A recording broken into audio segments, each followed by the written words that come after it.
My love for Left 4 Dead goes back a long time. It's actually one of only 2 games I've ever pre-ordered, and I remember reading about it in the official Xbox magazine sometime in early 2008 it must have been, and knew I just had to get a copy. And then I unlocked most of the base game achievements back then, but never really gave Expert a go. It was just too daunting, and if I did give it a try, it wasn't something my friends and I stuck with for very long, so we never got far. And then many years later I got the DLC and pretty much just boosted all of those achievements with a friend, leaving me with just 3 remaining. Those 3 were surviving a single campaign on Expert, surviving all the campaigns on Expert, and finally killing a total of around 53,000 infected. So I enlisted the help of Joe, who helped me through the Portal and Modern Warfare 3 achievement videos, and together, the 2 of us plus 2 trusty AI got to work. With so few achievements left to unlock, the plan was pretty simple. Complete the campaigns on Expert and then find a quick or easy, or preferably both, method to boost the missing infected kills. Of course, that makes it sound a lot more straightforward than it actually was. We decided to do the campaigns in the story order, and going into this I wasn't sure if they got progressively harder overall, but I did know Blood Harvest had a reputation for being the hardest campaign and a worthy final boss for anyone looking to complete this challenge. But first up was No Mercy, and despite not really playing the game properly for many years, we just jumped straight into Expert and decided to go with the flow with no real expectations of getting far, just see it as a practice run I guess. And Expert is obviously very unforgiving, with the standard infected dealing 20 damage with a hit to your front and 10 to the back. And then there's the array of special infected who can wipe you out near instantly, or literally one hit in the case of the witch and the tank.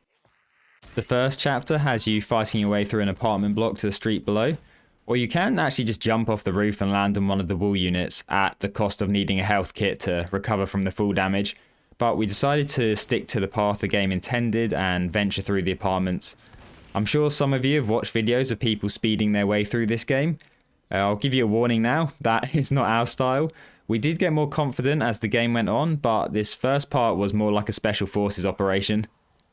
Something we did make use of though was the game's subtitles. It's definitely worth turning those on in the settings because you'll be aware of the special infected before hearing any audio cues. So if you feel like giving this a go, make sure you do that. It only took a few minutes to make it to the first safe room without any trouble, and into the subway we went. Working through the station and the trains, and then running into our first super special infected, the tank. And then quickly wiping for the first time also. But I definitely didn't help this situation with my Molotov placement, which pretty much just killed both our bots. But on our next attempt, we didn't have a tank spawn, so safely reached the generator room, which is the location of the first Crescendo event. Crescendo events are actions that cause a massive horde of infected to appear and attack you, and are often caused by parts of the environment that you must activate in order to progress through the level. So in this case, it was the noise of the generators lifting up the big shutter. And there are, of course, some workarounds to these that players have figured out over the years, such as grenade jumps, but we didn't bother with any of that. Instead, we just sat in this corner beneath the pipes, which provided cover to the side, and shot or slapped any infected running straight at us. So in Left 4 Dead 1, you can actually infinitely spam your melee, but in Left 4 Dead 2, I think they've put it on some sort of timer, because it is quite overpowered. There are also gas cans which spawn in here to help, but we accidentally set them off before starting the event. After that, we found ourselves in some office buildings, and I was not in a good state, having been downed a couple of times already. I knew the next one would kill me outright. But I also remembered the safe house being just at the other end of this road outside. So after a small bit of prep and Joe throwing a pipe bomb, I made a dash out the window and was immediately grabbed by a smoker and killed. Now, I was pretty annoyed at this, and the reason is because the expert achievements require you to not only complete the campaign, but to survive it. So I wasn't sure if me being dead when the rest of my team made it to the safe room would invalidate my achievement progress. I did look it up online though to check, and it turns out you can die like I did here. You just have to make it to the rescue vehicle alive during the finale. Remember that for later because I was the victim of something rather unfortunate happening. The next chapter was pretty tricky because there was commonly a tank spawning at the start, usually killing one or both of the bots, so we'd hang around waiting for them to respawn again. And then straight after that there's another Crescendo event. This time it's an infinitely spawning horde of infected, which I'm not sure but think stops once you reach a certain point. We didn't realise this at the time though, so we had a few failed attempts of holding out in different areas just with no end of the infected spawns in sight. And then it clicked that we likely just had to push through it. And then once we managed to survive that encounter, we found ourselves in the sewers. Now my memory might be wrong, but I believe this is the furthest point I ever reached on Expert back in the day. And I can see why. It's not just the infected lurking down here that make it tricky, but it's the fact it's so easy to get lost. Especially when we just run the gauntlet to get to this point and we're on our last legs. But eventually, after pretty much 1 hour of attempting this chapter, we did reach the ladder and survived a very close shave to reach the safe room at the entrance of the hospital. The hospital itself wasn't too bad to navigate. I think we were also just flooded with relief at this point after managing to survive the sewers. There's plenty of small rooms and corners to back into if random hordes spawn.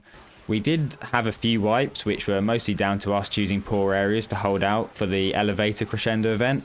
Certain rooms had holes in the ceiling or breakable walls that we didn't notice until it was too late. Oh, and there was also the time I accidentally sacrificed Bill to a witch. But in the end, we sat in the room opposite the elevator and fought off the horde from there before safely making it to the top. Another close shave with a witch followed after she sent Joe flying off the building, but we made it to the safe room and with that reached our first finale. The No Mercy finale takes place on the roof of the hospital, and although I hadn't watched a guide specifically to help us, I could remember various spots I'd seen in videos over the years that people chose to hold out in. We chose to try this cupboard in the building with the radio. The problem was the bots wouldn't follow us in and just got smacked down in the onslaught of infected, and whilst they aren't always particularly helpful, they are useful at least as bait when the tanks spawn between hordes. Whatever we tried always ended up in them dying quickly though, and we had a few wipes. But just as we were starting to lose hope, something unexpected happened. A random player joined our game, and this hero's name was Magic Bullet, and he jumped straight into the cupboard with us. We made it through the first wave and took down the first tank just by setting him on fire and running around the roof before retreating back into our safe spot. Unfortunately, Francis didn't make it, but the rest of us cleared the next horde and spread outside in preparation for the second tank. And then something else unexpected happened. After hearing its faint noises and seeing the subtitles for a minute or two, and just waiting for it to appear, it somehow died. I'll be honest, I have no idea how this works, if it's on the timer where it despawns if it goes too long without attacking, or maybe it just fell off the roof or something. But either way, the end was in sight now and my heart was kind of pounding as we ran up to the helicopter, chucking a couple of pipe bombs to cover us and safely getting into the chopper. It had taken us 2.5 hours in total, but we managed to survive our first campaign on Expert, which was also the requirement for the first achievement in this video, Zombicidal Maniac. With the thrill of completing a campaign on Expert and our unsung hero Magic Bullet sticking with us, we jumped straight into the second, Death Toll. Now this was definitely the one I played the least and I couldn't really remember it, but we made our way through it quickly and without much trouble. Fighting over a broken highway first, and then through some road tunnels and a drain system, and then the train yard which led us up to the church. This church has the campaign's second crescendo event in it. The first was back in the drains but felt super trivial. The church seemed a bit more daunting, but we managed to safely navigate it first try by sitting in this corner just on top of each other, spamming melee and shooting anything when we could. Eventually the bell stopped ringing and we were able to enter the safe room after dispatching the now special infected church guy, and I've always thought that is a really cool little subplot. Chapter 4 is where we started to struggle a bit. Fighting through the town there was usually a tank to deal with as well as another infinite horde moment to push through, and finally a small twisting turning section leading up to the safe room, which is very easy to get lost in when it's unfamiliar and you are also stressing out. But after a couple of wipes, we did manage to make it, and in total this chapter took the same amount of time as the previous 3 had combined. We had made it to the boathouse finale, and again, like No Mercy, found ourselves sitting in the cupboard. Well, all of us apart from Francis anyway. There were some failures during the final standoff, and even when trying to make it to that point, because you need to fight through a small woodland area just to get to the boathouse. But on the third attempt or so, Magic Bullet and I managed to make it past the second tank. Unfortunately, he took Joe down with him, which was a bit of a downer because obviously you need to survive the ending of the campaign to get the achievement progress like I said.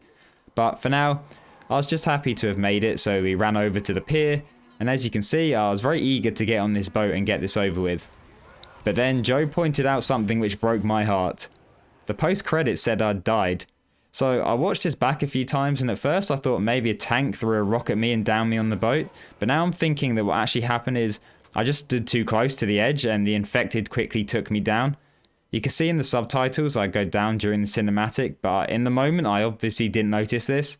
So yeah, that was rather gutting, and just to confirm what I already knew, I took a look in the achievement menu to see my progress was still sat at 1 out of 4. But I'm sure you're realising I don't give up when such obstacles present themselves, so after a small break of 3 weeks we got back together and went into Death Toll again, refusing to be defeated. And this time we cruised it, just Joe and I and the 2 bots, taking 1 hour for the whole thing and only restarting 3 times throughout. The finale we managed to do first try also by making use of a different spot, sat in this far corner with our backs to the rocks. The infected all funneled from straight ahead, and it was quite entertaining watching them get gunned down in the hail of AI bullets. And when the tanks came, we just tried to use the bots as bait and keep ourselves safe, and overall it was super easy and satisfying to get done. And learning from my past mistakes, I made sure to move a bit further into the boat this time, and the 2 of us survived. Next up was Dead Air, and whilst it started off very easy, fighting across rooftops and a short standoff at this crane, Chapter 3 was anything but. In between the first and second Death Toll runs, I actually saw a video about Left 4 Dead, but I didn't watch all of it at the time because I wanted the game to be fresh for us in our runs, and I wanted to figure bits out ourselves. But I did see the part where this particular chapter was discussed, and how up to this point, it's the toughest one for sure. And I've got to say, I wholeheartedly agree.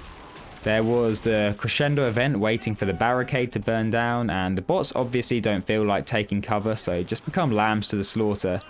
And then once through there, we still had a while to go navigating some very open areas, often encountering 2 super special infected, both a tank and a witch. I think what didn't help also was that we had found Death Toll in the previous 2 chapters of Dead Air so easy in this session, so once faced with an actual challenge we were getting more heated quickly. Don't you just hate it when games on the hardest difficulty setting are actually difficult? But we did stay strong though, and after nearly 1 hour of suffering we made it to the safe room. And from this point on we didn't wipe, breezing through Chapter 4 and reaching maybe the coolest part of the entire game, the iconic plane crash at the finale. We chose to hold out next to the fuel pump, and this actually worked really well for the hordes. Then the tanks we could just kite around the truck. I'm not sure why, but this kind of felt like we weren't even playing on expert. Maybe just after Chapter 3 we no longer feared anything. But anyway, we battled past the second tank and safely made it into the plane, taking a rogue hunter with us. And after my unfortunate Death Toll incident, I was a bit scared the hunter was going to down me during the cinematic, but luckily the end credits rolled and I saw Joe and I both survived. In total, we restarted 11 times during Dead Air, and 10 of those were on Chapter 3. So yeah, definitely a tricky part of the game. But with this campaign done, that meant we now had 3 of the 4 ticked off. The last hurdle between us and the achievement was Blood Harvest. I'd always heard of this campaign being the hardest, and remembered a friend back in the day who loved this game managing to complete the other 3, but never this one, so I think I always just had that in my mind brewing fear. But then we gave it a go and it was actually incredibly easy. Just like the others, there were of course some crescendo events and moments which at first seemed daunting, but we managed to work through everything the game chucked at us, reaching the finale in about 30 minutes, which was our fastest one, and with maybe 1 restart up to that point. Little did we know that over 3 hours later we would still be sat where we were, attempting to escape this nightmare. This final chapter is pure hell. For one, it's the only finale that has a crescendo event before the actual holdout itself, crows which you cannot avoid scaring in the crops. There's also the fact you are guaranteed to face either a tank or a witch before reaching the farmhouse, and for the finale we kept finding spots which might work, but nothing seemed to be so much better than the rest. There were windows and gaps everywhere for the infected to pour in, or smokers to hook you, boomers constantly spawning just before a tank to give you a horde and tank to deal with simultaneously. We tried so many different spots, and each time we failed. And in each time we failed, we had to trek through the super specials and crows again, just to give it another shot. I said that at points, Dead Air had felt like we were on a difficulty below expert, while Blood Harvest Chapter 5 had us feeling like we were on expert plus. Eventually we started getting quicker and more confident at making it to the farmhouse, usually jumping on top of this tractor once the crows startled to help clear out the infected safely. For the finale, the most luck we had was sitting in the back corner of the map, similar to our approach on Death Toll, with the hordes being forced to funnel towards us. This wasn't quite so successful though, because there were so many trees around, the bots struggled to output the same amount of usefulness. I think with a squad of 4 though, this bot would absolutely breeze it. We did manage to overcome the second tank from here, but he took Joe down with him. And just as I was reviving him so we could both run for the rescue vehicle, the truck clipped us, resetting the revive timer. And with those precious seconds wasted, we were immediately overrun and wiped once again. At the time, we were absolutely fuming, but looking back, it is pretty funny, I can admit that. So we went back to trying different places. There was the barn, which didn't really work, the bots kept falling down near the ladder, and the rafters were just a wide open target for special infected. And then there was the farmhouse itself, plenty of bedrooms to choose from, but windows absolutely everywhere. There was also the roof, but if we weren't careful we were again an easy target for a smoker, although we did realise that creeping along the window ledges kept us out of reach of the tank below. There was an attempt where I died, but Joe made it to the second tank, and I told him just to go on and see if he could get it done, and then we could try again for me another time. And just like No Mercy, for some strange reason, the tank died off in the distance. And with that, summoned the rescue vehicle. So Joe's achievement was now in sight. He jumped down and was immediately pounced by a hunter. I couldn't help but crack up when this happened. We're both starting to flag at this point, and I could sense that we would have to give up soon. The positive was that we found it so easy to get to the finale, I wasn't really worried about reaching this point again. But I had an idea for one final attempt, and that was to hold out in the bedroom cupboard closest to the window, and then once the tank came, we'd quickly make our way onto the roof and squeeze along the window ledge to safely kill him without risk of a smoker or anything else being around. We lost Lewis on the way to the first tank, but what also makes this tactic so good is that you aren't relying on bots at all. Whereas previously we kind of needed them to meet shield and distract the tanks for us. We are feeling like this could be the run, and even the cheeky boomer smoker double team couldn't derail us. I'm not 100% sure if the common infected can get along this ledge, but I did regularly check to make sure we weren't being flanked whilst focusing on the tank. And after a few clips of the auto shotgun, the second tank was down, and we made our way to the side the truck parks up, waited a few seconds on the roof for the back to open up, and made a break for it. My life did briefly flash before my eyes here as a horde of infected flooded towards us, and I tried my best not to friendly fire Joe, but we did make it. And once that achievement popped, I knew our pain was over.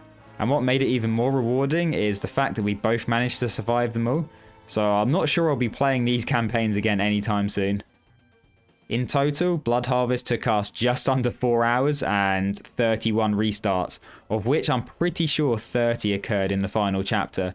We did have a pizza break during the ordeal, as well as a few breathers, but this was still a solid 3.5 hours of attempts, I think.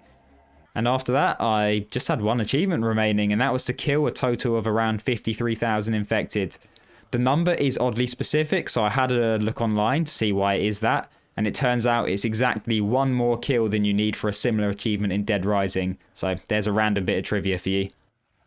The best way I found to tackle this was setting up the No Mercy finale on Expert, and first killing my teammates, then throwing some pipe bombs into the hallway to clear those rooms, and once that was done I ran back to the safe room and out again, which triggered some specials to spawn, including a boomer.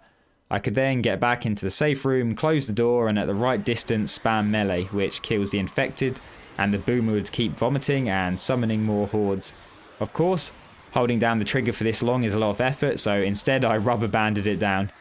And after all the rest of the achievements, I had just shy of 40,000 kills, and the remaining 13,000 I managed in 2 sessions. I think it's a few thousand kills per hour, but I never paid too close attention. I also didn't bother recording it until I was nearly done. But yeah, overall it didn't take too long, and I managed to unlock my last achievement on this absolutely classic game. Another one I didn't expect to ever finish really, but I'm glad this series is pushing me to get them done. And if you're worried that's the last Left 4 Dead content you'll be seeing, don't be, because I still have a long way to go on Left 4 Dead 2. But anyway, that's the end of this video, so thanks for watching and hope you enjoyed it. Let me know if there's any games you'd like to see a video for in this style, or if you've got any feedback. And otherwise, I'll see you in the next one.